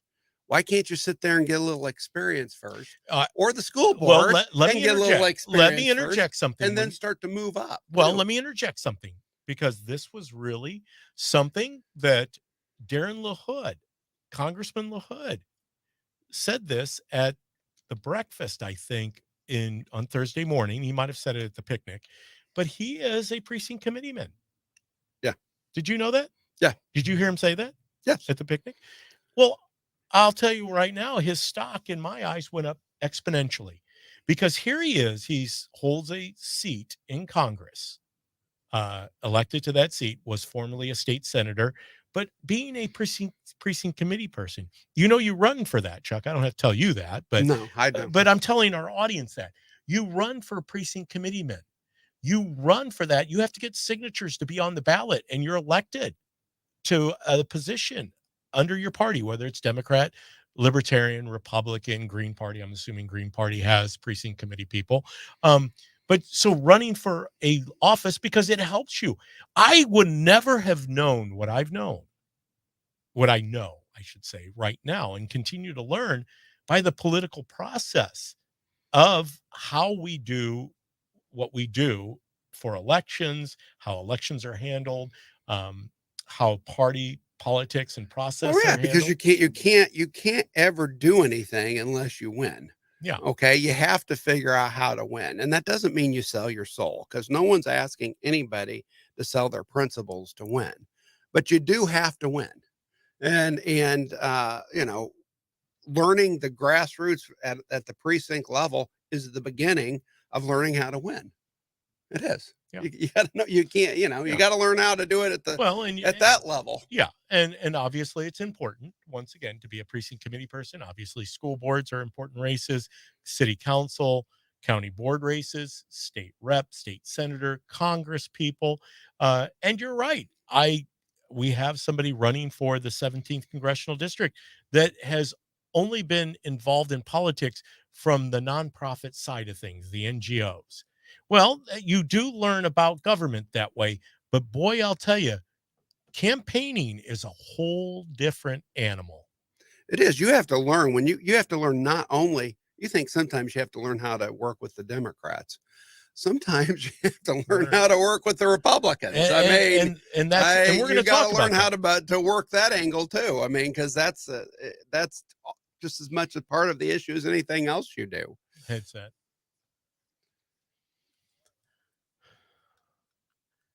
It's getting heated in here. DPB's in the corner at Cities 92.9, the news and talk of Bloomington Normal. Hold on, headset 3A, Kevin. Chuck needs his ears on. I'm going to get Chuck's ears on. Chuck Erickson, candidate for the 88th State Rep District here in Illinois, is with me in studio. You can see us over there live on Facebook, Twitter, Rumble, and YouTube. We're going to be here. We're up in the last two segments of the show.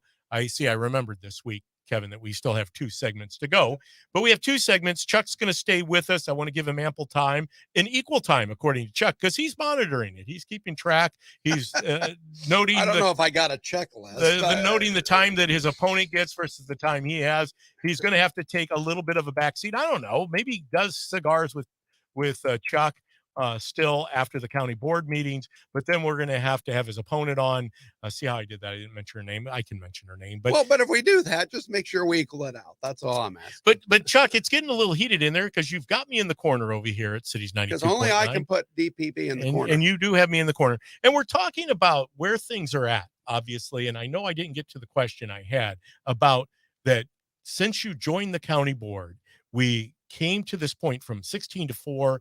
Republicans to Democrat, 15-5, whatever that number was, to 10-10.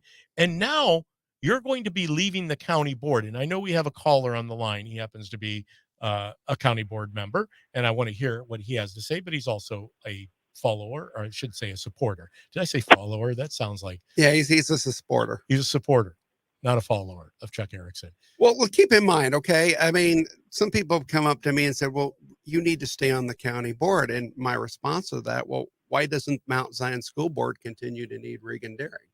I mean, why does she just get to walk off? Okay, why don't they need her down there too?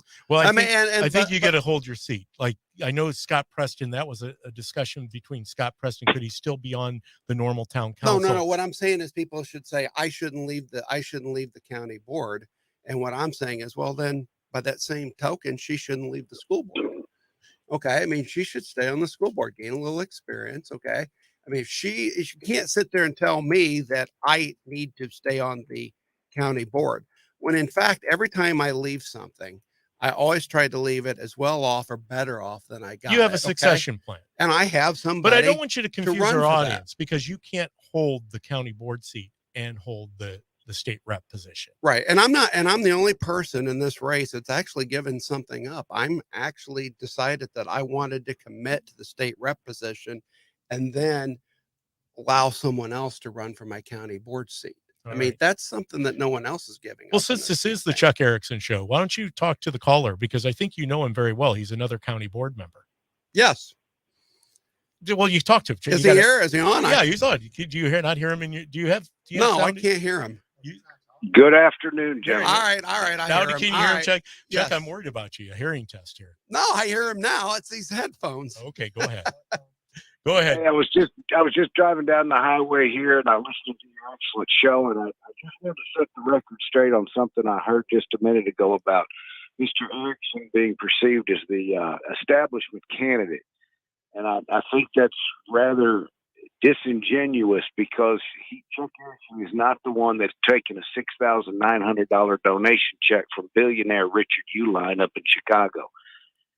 Would you like to, Chuck? Would you take a check from him?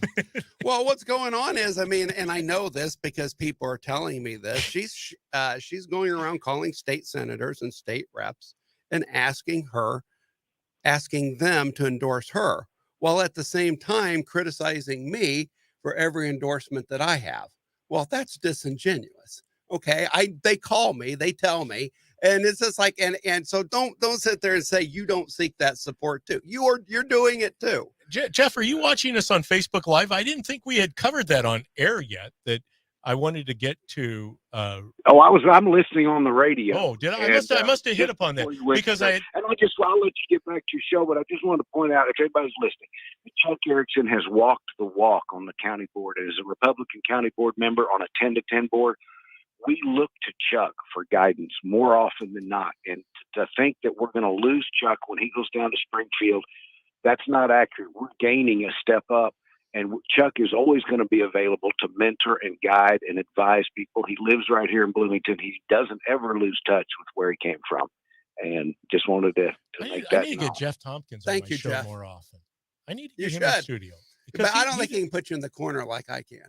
Well, I am in the corner, Jeff. He's got me in the corner. Hey, Jeff, I appreciate you calling in. And I'm sorry, because once again, I'm going to let Chuck answer this, but I do appreciate you calling in and letting us know that we want to make sure that we're accurate here. But what I was saying is, I think that somehow, and I don't know what source labeled you, or if it was her campaign or something that she said I think it was the Illinois Patrick. I don't think she said it. I think one of her consultants. Okay. Said it. So someone has mentioned that your establishment. Why she goes out and seeks the endorsement of establishment people? Yeah. I mean, she's doing that. I know she is, because I'm being told she's doing that. But that's the craziness of the politics we're in, is there is a definite issue. You saw that, Chuck. I believe, that's where a lot of candidates find themselves. There's the grassroots, and then there's the establishment. And there are people who have held office for a long time that are part of your campaign. And I think that's where she's gathering that from, is she's pointing to those people While at are the same supporting. time, she's calling people who have held office for a long time, Yeah. and asking them to support her. It- So, it- I mean, it- so well, it's but like, it don't- is don't- hypocrisy. It's his Yeah, don't hypocrisy. play that but game. but here's the thing, Chuck, and I think our audience needs to know this, and I think Darren Bailey was pointing to this. You know, Darren's running against an incumbent in Mike Bost, who has been in politics for a very, very long time. I know that he was slammed. I mean, you talk about almost an attack on his character. He was called less than moral. He was called a lot of names by Senator Steve McClure on a smoke-filled room, which is a podcast done by a guy from Core Strategies who came out last year in May of last year and said that Richard Irvin was leading Darren Bailey in the polling. These were his own Core Strategy polls, 33-21, and that Darren Bailey had to do everything he could to close the gap. Well, Darren ended up winning by 42 points. But this is when you talk about disingenuous. These are Republicans, not conservatives. I'm not calling them conservatives, but these are Republicans. And that's where you see the conservative movement in the Republican Party seems to be grassroots. For the most part, it's the working class people. It's the people who Oliver Anthony is singing about. Of But it's whom just I'm one. whom Okay. you are one. I And mean, you 'cause that's, and you shared that with us. yes, because Reagan, you're not going to advance the ball unless you win elections. So winning elections doesn't make you establishment. I mean, it's almost like you know, if you win an election, you lose because you become an establishment person then in some people's minds. Well, how does that work? Because if that's the way it works, then, you know, winning is losing and losing is winning. I mean, Yeah. if you lose, you're never establishment. Well, okay, well, then you never can do anything either. I think how we define that, Chuck, is this way. And Darren had made a good point. When Darren Bailey ran for state representative against David Rice, they spent like $1.5 million to try to knock Darren out. He won that race and won it pretty handily. And he used to be a supporter of David. He used to contribute to his campaign as a state rep until he became one of the Madigan 7. He voted with Michael Madigan as a Republican with Michael Madigan. That's when Darren said enough's enough. He voted for that income tax increase of 32%. He ran for Senate. He was opposed by the establishment, meaning the party. The party has not contacted Chuck Erickson, have they? No, but I mean, in reality, the party just ought to stay neutral in the primary. I mean, that's where we're at on this one.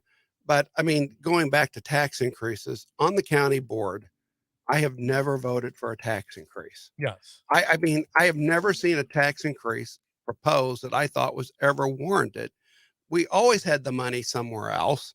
It's always a question of allocation of resources.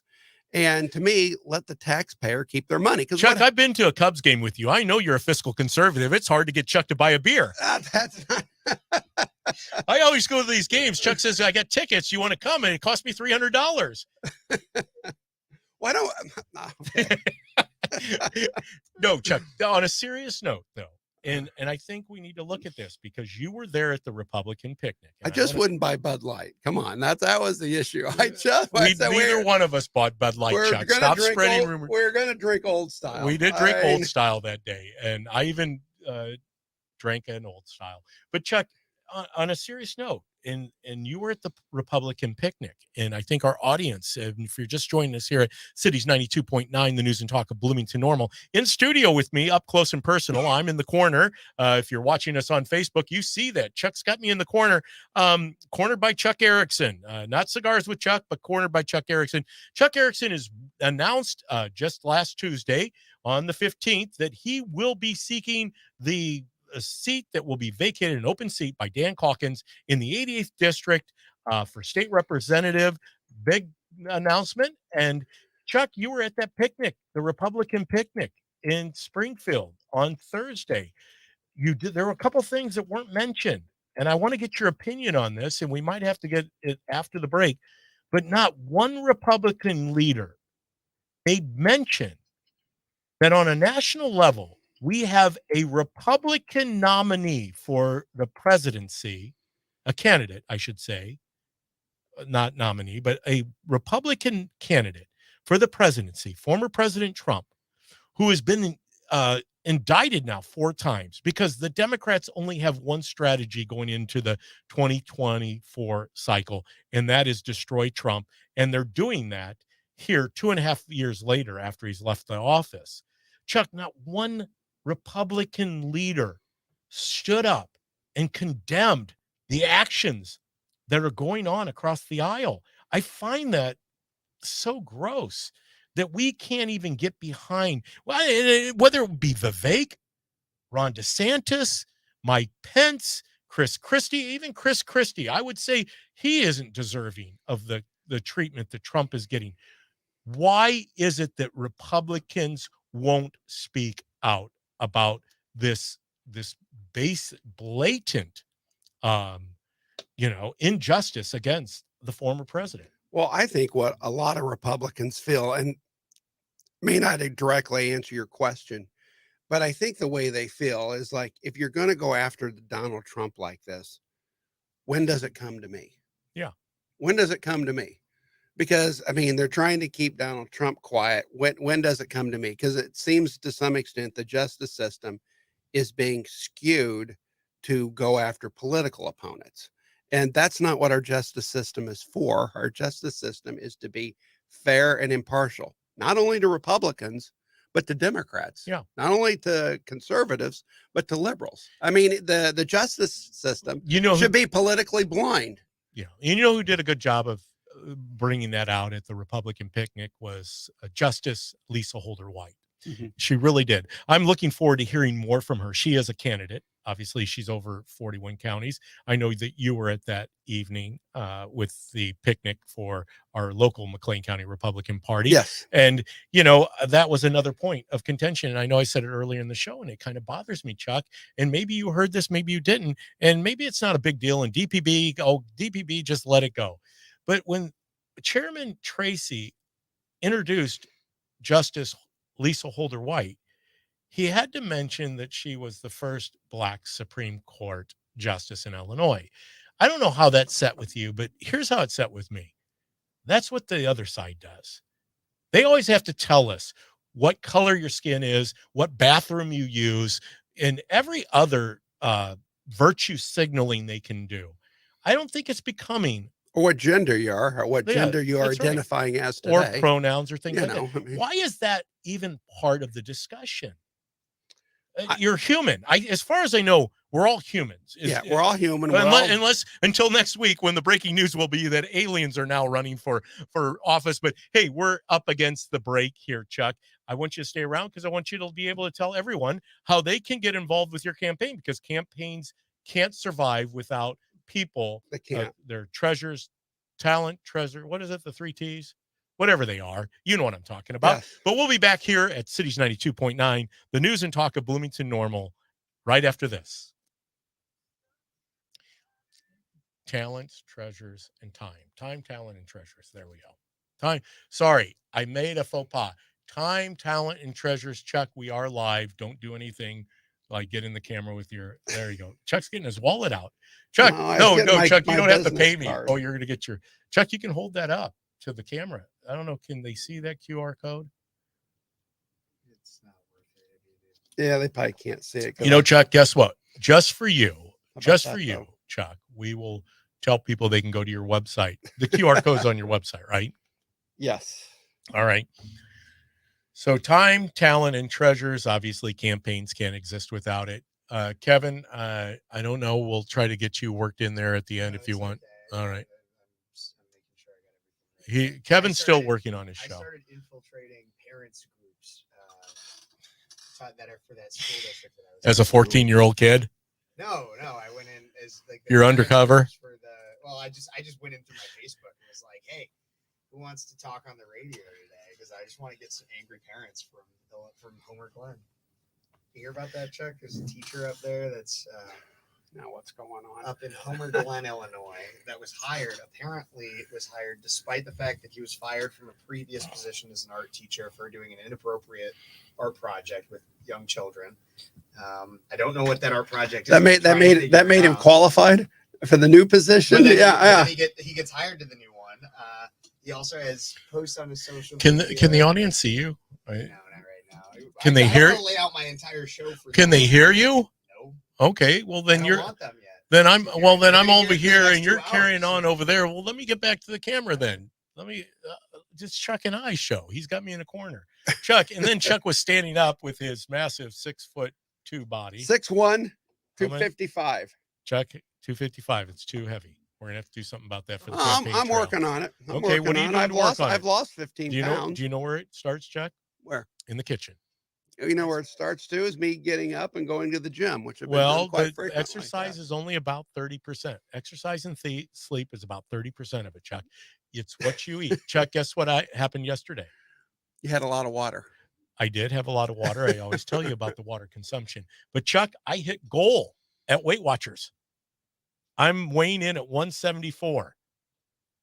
Chuck, I only say that I'm shorter in stature than you, but I'm not even at goal. I really want to get down to 169, but I happen to hit goal in Weight Watchers. I think I'm coming back on.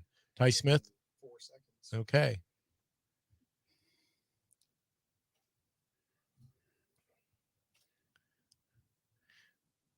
Why does Ty Smith get a promo before the DPB show? Just kidding. Ty, if you're out there, you owe me a call. I always give Ty Smith a hard time. And if any of you are out there and you haven't heard the Ty Smith, modern Renaissance man, he's podcaster, but he has canceled this on Saturdays. You want to listen to his show. Now, I would love it if he comes in studio with me. I guess I'm going to put this challenge out to him right now because Ty has not been back in my studio here for the DPB show since I had him on shortly after he moved to town. Then I went to the corner office and asked the management if they could give this guy a show. I think he deserved it. Well, heck, I get the guy a show and he never comes back to my show. Ty Smith, this is a challenge. You need to get on the DPB show next week or at least the week following. Hey, so appreciate you here at Cities 92.9, the news and talk of Bloomington Normal and beyond, because we're beyond. We're at Facebook Live, we're at Twitter, we're Rumble, we're YouTube. You can catch us there on our social media platforms. Please like, share, subscribe. You're not going to hear this content anywhere else. Our competitors are not going to talk about at length, I should say, the topics that we do, the content we do. In studio, if you're watching on Facebook Live, you see I still have Chuck Erickson here. He's waving to the audience. Those folks listening on the radio, Chuck, can't see you waving. All right. Well, just okay. FYI. All right, well, FYI. I'm not a radio person. So, Chuck, obviously, you guys know where I am with Chuck Erickson. He's been a friend. We've been on mission trips together. Yes, I also am very friendly with his opponent. I consider her a friend. I consider her a good person. But that's not what elections are about. It's not about friendship. It's not about, because you can like anybody. What is most important, whether you like somebody or not, is whether they can do what they can represent their district by representing the people that and it's not just the people who voted for you, because you have a responsibility to represent the people who don't vote for you. Right. So, you Chuck, have to represent everyone. I know we're up against the end of the show. I don't want to lose out the opportunity to give you to promote yourself on all the different channels that they can. I know you're on social media. You also have a website. Go ahead and tell them. All right. The website is Chuck Erickson. That's ERICKSON conservative.com. Chuck Erickson conservative.com and Facebook.com/elect Erickson. If you're thinking about following my Facebook page, go to Chuck Erickson for Illinois or Facebook.com/elect Erickson. Yeah. They can just search that, Chuck, on Facebook. Well, okay. Because you spent some time on Facebook, Chuck. And I know we're up against the end of the show. Chuck, you were at 38 Special last night. Everybody knows that. Everybody can check in with you. How was the concert in Gibson City? It was great. It was great, actually, to go to Gibson City and see high school friends and see people that know me come up to me and say, "Hey, Chuck, hope you can, want you to win. I'm glad you're doing it. Go out there and run for state rep or for you." It's always nice to hear that from people that know you, because they are the people that believe in you. And, if running for office were a qualification, if running for 3 different seats in the period of 8 months were a qualification for this seat, then yeah, she would be more qualified. But if actually having a track record of a proven conservative who hasn't voted for tax increases, who has done constituent services, who has worked to help people out there in the community get through the bureaucracy in McLean County, that has stood up for small businesses. If there's not much more I can do to earn your trust and respect. I think I'm qualified to do this, and I want to do it. Well said, Chuck. And so time, talent, and treasures. Thank you for my texter that keeps me on the straight and narrow. She had to remind me the 3 T's are time, talent, and treasures. You're right, Chuck. It is. Wonder who that might be. Does the name begin? You're not with a supposed T? to disclose that. All It does right. begin. It's another T. 4 Chuck. T's. It's 4 T's. There's 4 T's. It's 4 T's. You got it, Chuck. You got it. Chuck, you're right. Running a campaign is a lot of work. I've done it myself. It takes volunteers. And it takes volunteers. It takes lots of volunteers. And if you don't have volunteers, then you just go overtime. That's why I was just my bit of advice is no matter who you are running for office, find time to just step back from it, because if not, you will be on such an overload that it will burn you out and you won't make it to election day, whether that's for the primary or the general. You have to grab moments like 38 Special in Gibson City, because it refuels you, right? It sharpens the saw. You have people complimenting you. It's a good thing. Obviously, you want to know that you have friends, families, support as you're endeavoring into this thing, because it's not a picture, a pretty picture out there of wanting to go. I've always said this. I've said it many times. No one in their right mind, Chuck, should want to go to Springfield.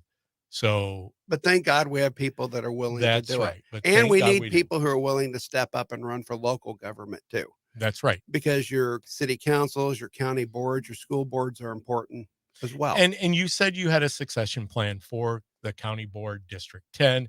I think that announcement is going to be coming soon. There's a candidate who is very versed at running his own campaigns.